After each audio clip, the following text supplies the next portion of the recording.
ভিডিঅ'টিৰ আৰম্ভণিতে আপোনালোক সকলোকে শিৱৰাত্ৰিৰ বহুত শুভকামনা জনালো আৰু আমিও শিৱ পূজালৈ বুলি ওলাইছো আৰু আমি জলৈকে যাম সেই ঠাইখিনিৰ নাম হৈছে শিৱপুৰ যদিও ঠাইখিনিৰ নাম শিৱপুৰ তথাপিও কিন্তু শিৱবাৰী বুলিয়ে জনাজাত আৰু আমি শিৱবাৰীলৈকে আহি ইয়াৰে দোকান এখনৰ পৰা গাখীৰ অকমান ললো আৰু হৌৱা আমি মন্দিৰ প্ৰাংগণ প্ৰায় পালোৱে আৰু ধুনীয়াকৈ সজাইছে যেহেতুকে আজি ভগৱান শিৱ আৰু পাৰ্বতীৰ বিয়া আৰু লগতে আজিৰ দিনটোতে হেনো তেখেতৰ জন্মও হৈছিল আপোনালোকে চাগে আচৰিতে হৈছে এটা দিনতে কেনেকৈ জন্ম আৰু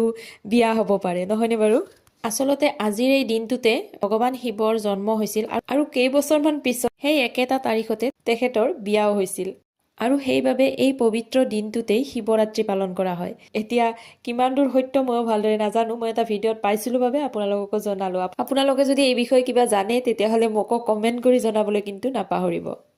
চাকি আৰু ধূপ বাহিৰতে জ্বলাই দিয়াৰ পিছত এইবাৰ গলো মন্দিৰৰ ভিতৰ চৰালৈ পলক আপোনালোককো দেখুৱাই দিও মন্দিৰৰ ভিতৰ চৰা দেখিছেনে আজি কিমান মানুহ হৈছে আজি হেনো ভগৱানে নিজে আহে ভক্তক আশীৰ্বাদ দিবলৈ আৰু আপোনালোকে মন্দিৰটো দেখি হয়তো গম পাইছে যে এই মন্দিৰটো বহু বছৰ পুৰণি হয় আৰু বহুত বেছি জাগ্ৰত এটা মন্দিৰ হয় আমাৰো পূজা ভাগ দিয়া হৈ গল আৰু বাহিৰলৈ ওলাই আহিলো আৰু এইপিনে এইটো হৈছে দুৰ্গা মন্দিৰ আৰু আজি যেতুকে পূজা ইয়াত এখন সৰুকৈ মেলাও বহে আমিও পূজা ভাগ দিয়াৰ পিছত কিবা অকমান খাই ললো ইয়াতেয়ে যেতুকে ঘৰৰ পৰা একো খাই অহা নাছিলো গতিকে আজিৰ ভিডিঅ'টো ইমানেই আমাৰ অভয়পুৰী স্থিত মন্দিৰটো আপোনালোকক দেখুৱাই দিলো কেনেকুৱা পালে জনাবলৈ নাপাহৰিব আকৌ আহিম নতুন এটা ভিডিঅ'তে আজিলৈ আহিলো বাই বাই